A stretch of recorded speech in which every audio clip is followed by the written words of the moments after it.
సందర్భంగా మా చేనులో 2 మొక్కలు నాటడం జరిగింది.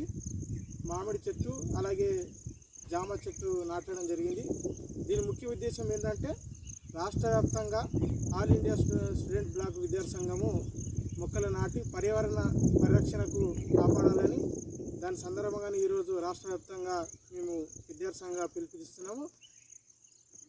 ఏఎస్బి విద్యార్థి శ్రేణులు అందరూ రాష్ట్ర